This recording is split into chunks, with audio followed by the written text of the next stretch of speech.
Chelsea versus Ajax, we're going to go over initially just the tactics that sort of started out the game. Of course, the red card did change proceedings, but the main thing I want to speak about in today's video is the two wide men, especially Estevao, because there's so much that I want to sort of touch on in terms of what he can bring and the evolution of Estevao at Chelsea.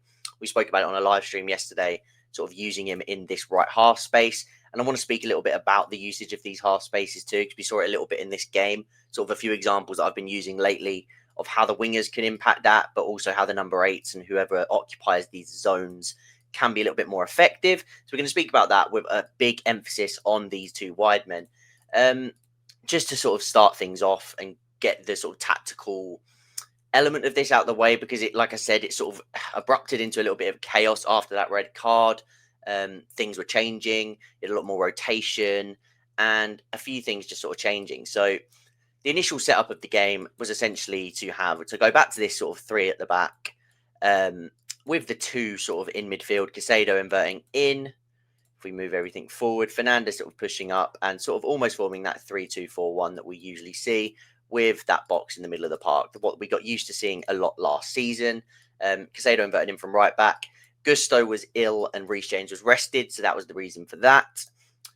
We mentioned in the preview on the stream that I thought that it would be a good game for these two to sort of get on the ball in those wide centre-back areas, get Tosin back into the team as a central centre-back. On the ball, fine. Tosin, of course, made the mistake, which led to the goal. But like I said, tactically, this game wasn't too intriguing because then as things changed, Hato sort of maybe stepped up. And what we saw a little bit more of was maybe a bit of a 2-3 at times. Hato was still sort of dropping in and out. And then even at times, Fernandes was sort of dropping in. Hato was pushing forward. And if anything, you were sort of seeing all three of Lavia, Fernandes and Caicedo sometimes even on the same line, looking to progress play against a 10-man Ajax. So that was interesting in itself.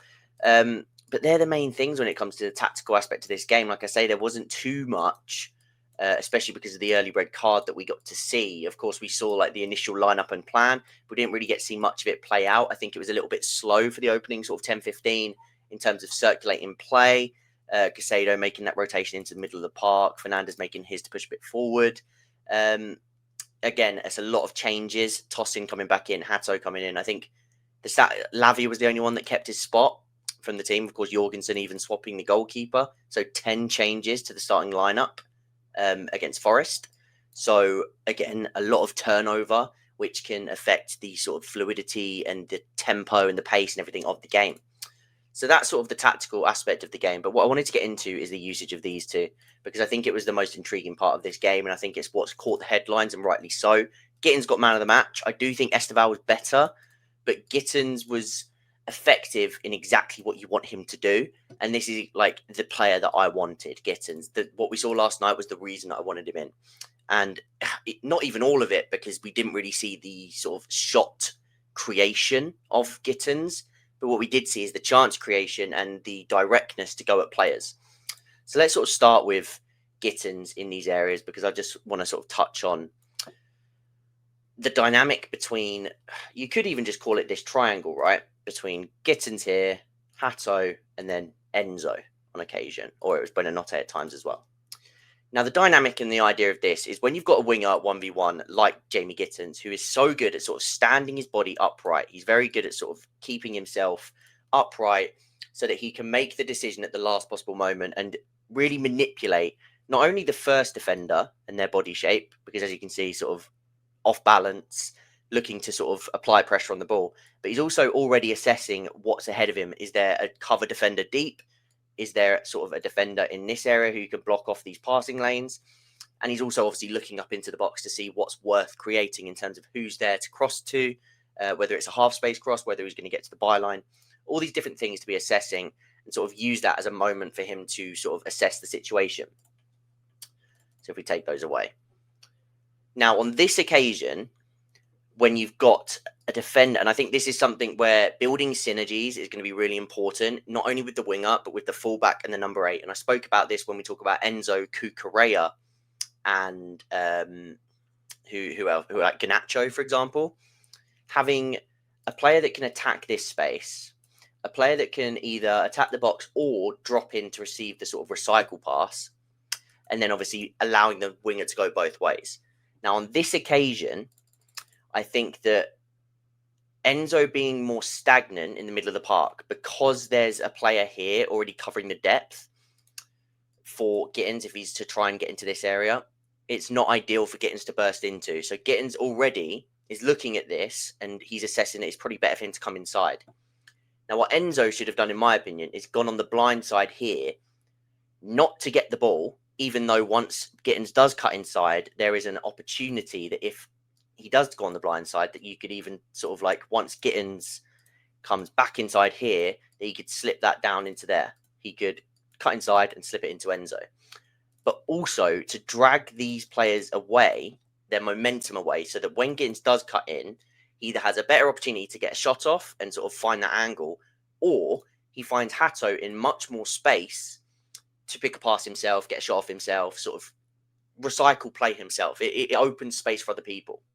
So I do think on this occasion, and I think it's going to come with different synergies. I think the thing is with Enzo is he is probably better suited to being sort of in this spot or dropping off into here to receive the recycle pass and letting this player go and beyond, which is what Kukurea often does. So that dynamic and that synergy has already been formed, something that hasn't formed as well yet with Hato, Enzo, and Gittens, which is, of course, a new triangle on that left-hand side of the pitch. Now, you got the same thing here. Gittens gets on the ball. Now, the difference here is there is nobody covering the depth. And actually, what Enzo does here is very good because he makes that first run where he becomes an option for Gittens to slip that pass in. Now, if Gittens does slip that pass in, and he did it on one or two occasions with Enzo, Enzo can get the ball across, and it's an option. It's something worth doing. Now, on this occasion, it doesn't happen. But what Enzo does is he doesn't just continue and sort of stay in this space blocking that. He realizes that there's not somebody covering that depth like there was before. Because if you go back to here, player covering the depth, essentially 2v1. Here, Gittens is 1v1, and if he attacks that space, there's nobody to stop him. Unless like these players are going to have to come all the way over, and they're going to leave a big gaping hole in the middle of the pitch.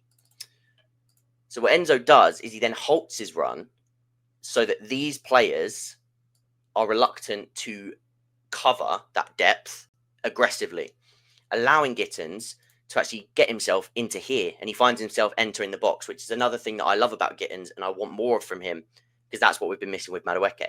So it's those sort of dynamics that we're looking for that is going to come with time with building those synergies and who goes and who stays. On this occasion, looks to make the run in behind there. Now, yes, Gittens could have gone 1v1 on that occasion, but I don't mind this because as he goes there, their momentum is all stepping that way. It allows Gittens to cut back inside. And this is actually what leads to him sort of slotting that ball to Casado, who then gets the shot off and scores the second goal. So it leads to something. So that's sort of my touch on Gittens. Now, the rest of this video is going to be about Estevao because Maresca himself said that Estevao reminds him of Cole. And he can see him sort of moving inside as time goes on, being played more in these central areas. And yesterday in the stream, we spoke about getting him into these sort of half space zones, not only here, but also in this sort of inside the box. Now, what's so special about Estevao, and if anything, the most comparable thing with Estevao, that's terrible, in comparison to how he is with Cole, is how he can manipulate the ball, but also the opposition and their sort of body positioning, their orientation, without touching it, which is ridiculous. Because what he will often do is, again, he's very sort of, he'll get in these upright positions and he'll feint and he'll use these sort of body feints and movements to disorientate and sort of figure out where their momentum is, where they're stepping, and when they're going to bite. And he's got such quick sort of movement with his feet anyway that if they do then attempt to bite, he can then just shimmy inside and go.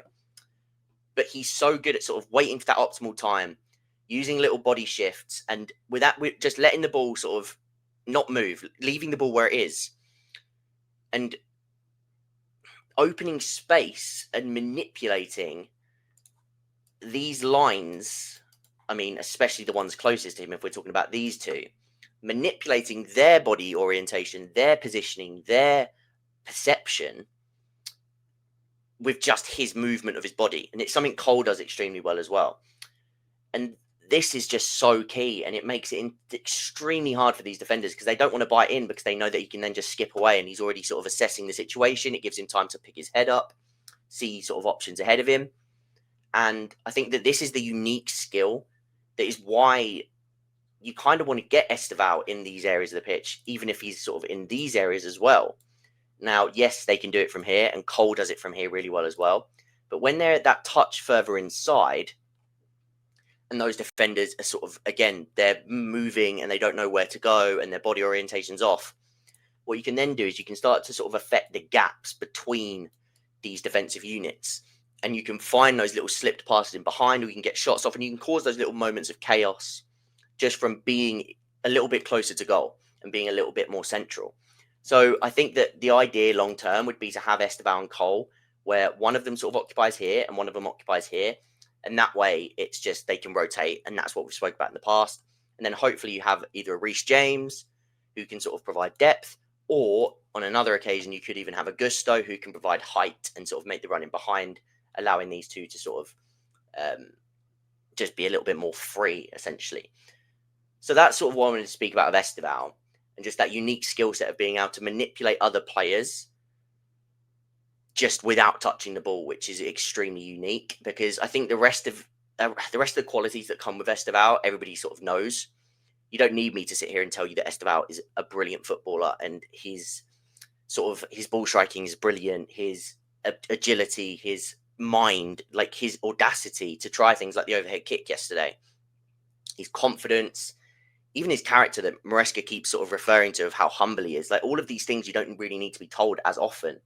But I think that that little sort of detail is something that makes Estevao extremely special, and is what I liken him to Cole with the most. Which leads us to this last sort of moment that I wanted to speak about and just sort of mention it because I thought it was class. Now, I think that this from Enzo Fernandez is something that will go under the radar, because what he's doing here is what a lot of people just sort of see this as a bit of a class act. Like, yes, he's giving Estevao a chance to score the goal. He won the penalty. We're already 3-1 up. Give him the penalty.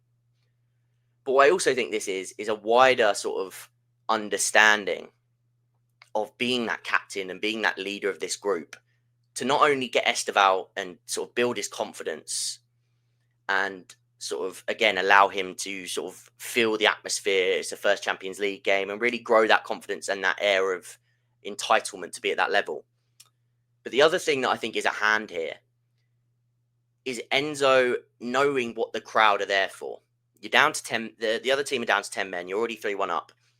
At this point, the crowd, they're there to be entertained. They want to see things that they've paid their money. They want to see things exciting happen. And when Estevao gets on the ball, that's when the stadium lights up.